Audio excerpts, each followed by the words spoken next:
genes. What is it that turns on or turns off all our biological systems? What initiates diseases and affects what our immune system does and how it does it? Because if we're going to lessen depression, we basically need to be able to re-engineer our own chemistry wherever possible. Our cells, they sit in complete darkness inside of us, not really aware of what's happening externally. They read our blood, the chemical soup they live in, looking for clues for how they should respond to what they think are the most appropriate responses to keep us alive and safe. So if we're going to look to have less anxiety or depression within us, it makes sense to explore what we can positively and consciously do to influence the chemical soup that we live in and to minimize all these stress chemicals. Plus, how can we influence our cells to have more receptors for feel-good chemicals and less receptors for stress chemicals? Kind of makes sense. Now, we produce over 300 types of neuropeptides, and these are the body's emotional messengers that tell the cells what's going on in the outside world and instruct each cell to get ready for some sort of anticipated event: fear, love, food, temperature change, and the like. And each cell has hundreds of thousands of receptors for each type of peptide to dock into, like a key in a lock. And once they've engaged, a protein chain reaction is started and the cells kick into the appropriate reaction. However, if our chemical soup is full of fear peptides, because our anxiety has kicked off due to fearful thinking, then our cells are going to think a real danger is lurking out there. Not that just that you're having anxious thoughts about a situation that other people might find very calm and they just take in their stride. So you might be able to begin to see that our mind really does influence our body. Our cells, though, are reacting to our story about the external event. And it's this story that we need to change to help regulate the chemical soup in our bloodstream to have more cheerful emotional peptides that our cells in turn can read and respond to. So having a calm and positive story in our mind is better for us, even if a scary event is happening out there, and even if we're fibbing to ourselves. Now, over time, long bouts of anxiety, worry, or depression, our cell receptors may become desensitized. They may literally shrink up, or the cell gets conditioned to have more receptors for stress peptides than for happy peptides. And of course, we need to reverse this condition if we want to lift depression. We will need to have more receptors for happy chemicals on our cells. Now, this transition can take as little as 4 months. Basically, you will need to trick your body into releasing stress peptides and more happy peptides, even though you feel low and tired and won't want to do this. And this is the sort of tenacious mindset we need to adopt. I'm not going to be a victim to this anymore. I'm going to control my emotions rather than have my emotions control me.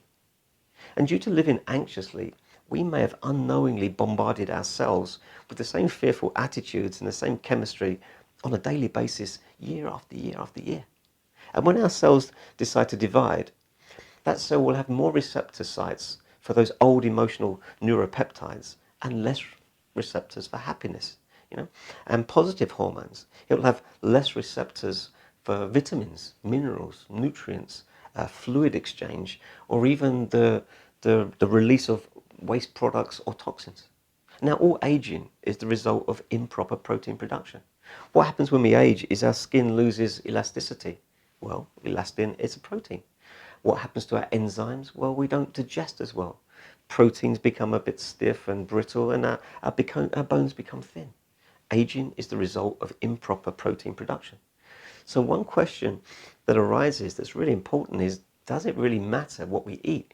And does nutrition even have an effect if the cells don't have the right abundance of receptor sites after years of emotional stress to even let the nutrients needed in for our health? And our journey is going to pay a lot of attention to this. Maybe there is enough serotonin or other happy chemicals in your body for you to not be depressed. However, you're not accessing them or releasing them properly. Or even if you were, do your cells even have enough receptor sites to accommodate and initiate their effects? This is important stuff. Now, back in the 1980s, we were told that 95% of our genes were inherited from our parents.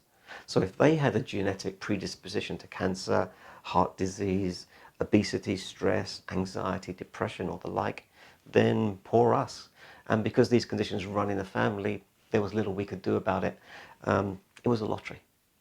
However, it turns out, after years of research and the whole Human Genome Project, we discover actually that it's only 5% of your parents' genes that control what outcomes you may experience. Now, the learning of this fact caused a massive problem because suddenly we couldn't just blame our heredity or our genes or our parents. We couldn't say, well, poor me, it runs in the family, because for the most part it didn't. But there was still the pattern. Certain conditions did run in families.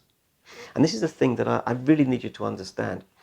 What the researchers discovered, it was the behaviors that run in the families. The behavior of anxious parents trained anxious children. Angry parents trained angry children. Sad or stressed parents trained sad or stressed children to think, behave, worry, eat, and live in similar ways to their parents.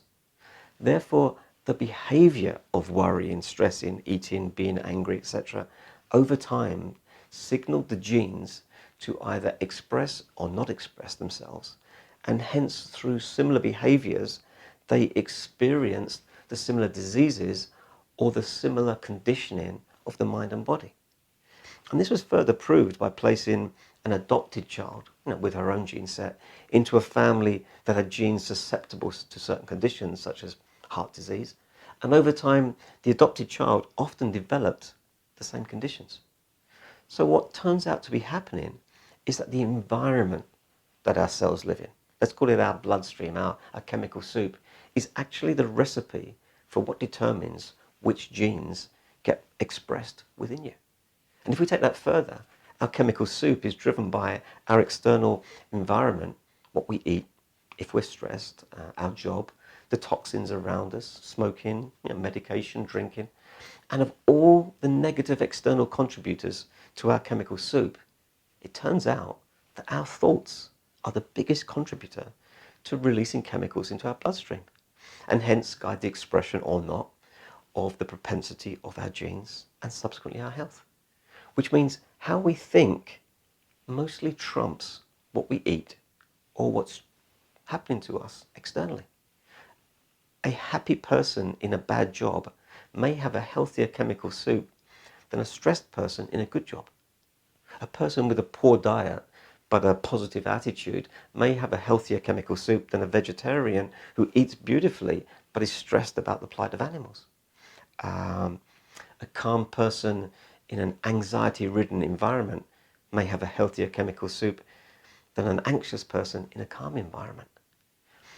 Now, I don't want you to take my word for this. I want you to read the books, check out what I'm saying, because this knowledge is so fundamentally important to controlling how you feel by taking responsibility for and influencing, wherever possible, your own internal biology.